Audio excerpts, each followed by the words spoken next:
Welcome back to Eligible Monster, where we love to go over the lore and the characters within your favorite video games, giving you deep dives and synopsises of everything that happened. With the world being the way it is now and Division 2 coming out with its latest expansion, Warlords of New York, we thought it'd be a good time to give you a quick rundown of Division 1 and 2 and the Warlords of New York DLC.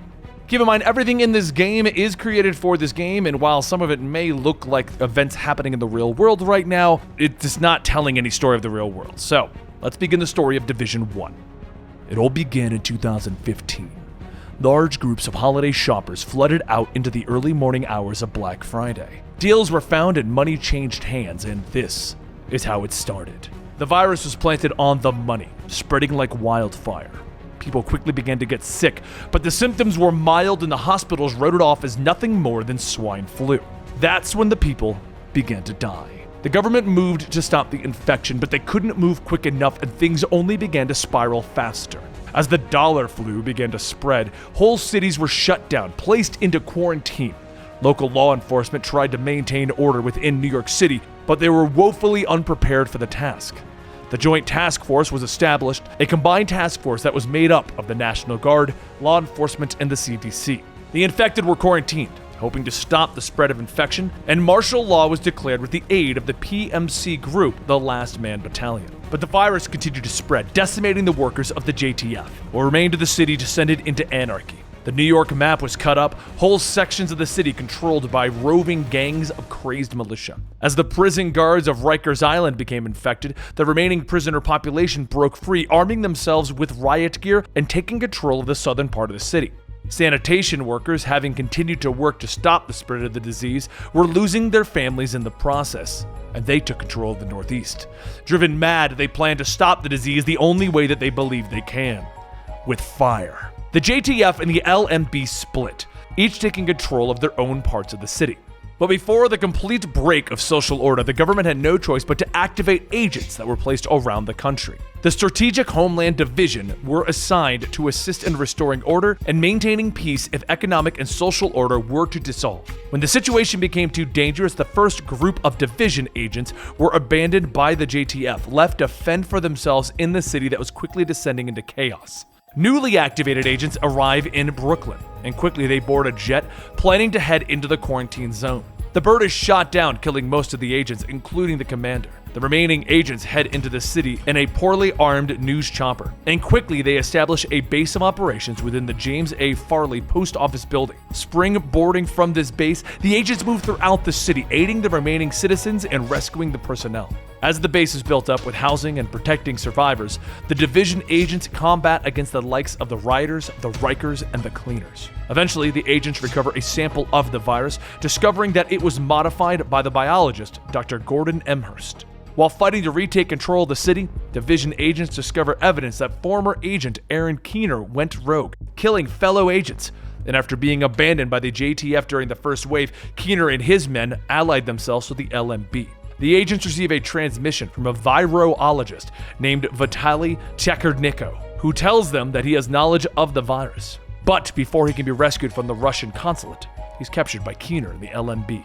Aided by the JTF, the agents assault the LMB base and they discover that Keener and his men have escaped, taking the doctor with them, leaving the LMB to fend for themselves. With the LMB's leaders defeated, the PMC divides into smaller factions. Some form of order returns to New York City, although there is still fighting in the streets. The agents receive a strange signal, and following it, they discover that Dr. Emhurst died from the disease that he helped create. A message from him reveals that he planned to use the disease to cull the human population and help save the planet from the harm that we've done. The JTF scientists believe that the data that they found within the lab will help them discover a vaccine, but the victory is short-lived as the agents push into the Dark Zone, where Keener informs them that he will continue Emhurst's plan to destroy the world. While some Division 1 DLCs place in here, and some additional storylines are revealed through various videos and radio transmissions, we're not going to be covering those today, so we can do our synopsis of the overall plot to the game. If you do enjoy this and you want more, then we will go to those eventually. But let's go into Division 2. It's been several months since the outbreak of the infection. Washington, D.C. has descended into a lawless wasteland. The city has been divided amongst the roving bands of criminals. The outcasts are groups of the original infected that blame the government for quarantining them and giving them the virus. The hyenas are gangs of criminals using the outbreak as their own personal reason to spread anarchy. And the worst yet are the True Sons, a well-armed, well-trained militia made up of government agents and soldiers that believe that the only way to restore order is through strength and violence. Colonel Antoine Ridgway plans on restoring the country through his own means of militaristic might.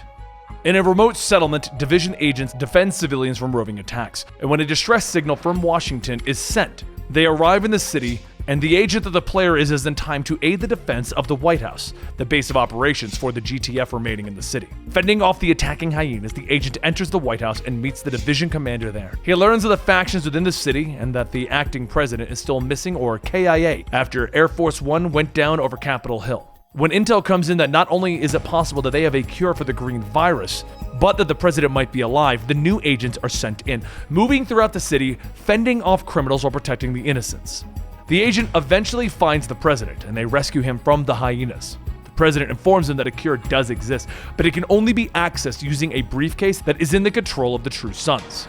As the agent works with the JTF to restore order to the city, they work to take down the leaders of the three factions within the city. Order is restored and the briefcase is secured from the True Sons, although the leader of the outcasts does go missing. The victory is short-lived as a powerful PMC group known as Black Tusk arrives, and they quickly begin to take control. It's revealed that the acting president was working with Black Tusk the whole time, sabotaging the division's network. The agent must retrieve the cure from Black Tusk's base of operations in the city, defeating their leaders. However, at some point within the battle, the president goes missing again before he can be brought to justice.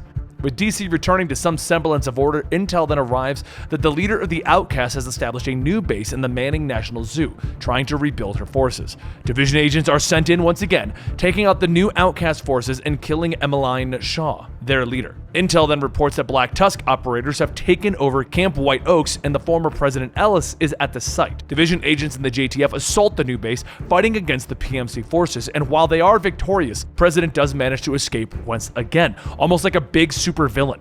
More intel arrives that the Black Tusk forces have begun to take control of the Pentagon, looking for something. Division agents are sent in, discovering that the PMC is looking for equipment that will allow them to mass produce the cure to the green virus. The agents retrieve that equipment, returning to the JTF and the division command. The agents are then sent to Coney Island, where reports indicate that Vitaly Chernenko is being held by former agent Keener. Keener is planning on handing Chernenko over to the Black Tusk. The agents arrive and discover that Keener has betrayed Black Tusk and is orchestrating a fight between the PMC and the New York militia group known as the Cleaners. The agents are able to rescue Chernenko and return him to the JTF in Washington, D.C. That's when a distress call is received from the division forces in New York City, bringing us to the Warlords of New York DLC. The agents are dispatched, arriving to discover that the base of operations is set up in the city hall and it has been wiped out by the new bioweapon deployed by Keener and his men. The survivors retreat to Haven, a civilian stronghold in the city, from which the agents deal with Keener's lieutenants. These soldiers control different parts of the city and might lead the agents to Keener. After defeating the 4 rogue agents, the division learns that Keener has set up his base on Liberty Island. In a rout to kill Keener, the agents are attacked by Black Tusk soldiers who are also not happy about being betrayed earlier in our story. Fighting against both forces, the division agents are able to eliminate Keener, stopping him from wiping out the survivors of New York with a missile attack. But with his last breath, the rogue agent activates Anna, an AI that will connect all of the rogue division agents with the goal of taking down the division and building the New World Order. I hope you guys enjoyed our summary of the Division storyline. Like I said at the ending of part 1, if you are looking for a more in-depth overview of the radio calls and the additional stuff that happened in the DLCs, let us know. We can potentially do that. We'd love to start trying to cover more and more in-depth stuff into your favorite storylines. Division has been something that we are all playing a lot right now in the Discord. If you want to come on over to our Discord, you can easily find our Division clan in the Twitch gaming area. I hope you guys come and join us. We're trying to get the raid together. We're trying to get rebuild our original clan for when the game launched. Warlords of New York is a lot of fun. I got my complaints, but it's a lot of fun, and I'd love to see you guys come over and join us on that game. So don't forget to join us over at our Discord. I'll give you that link down below. Come join the clan, hang out with us, come chat with us. It'll be fun.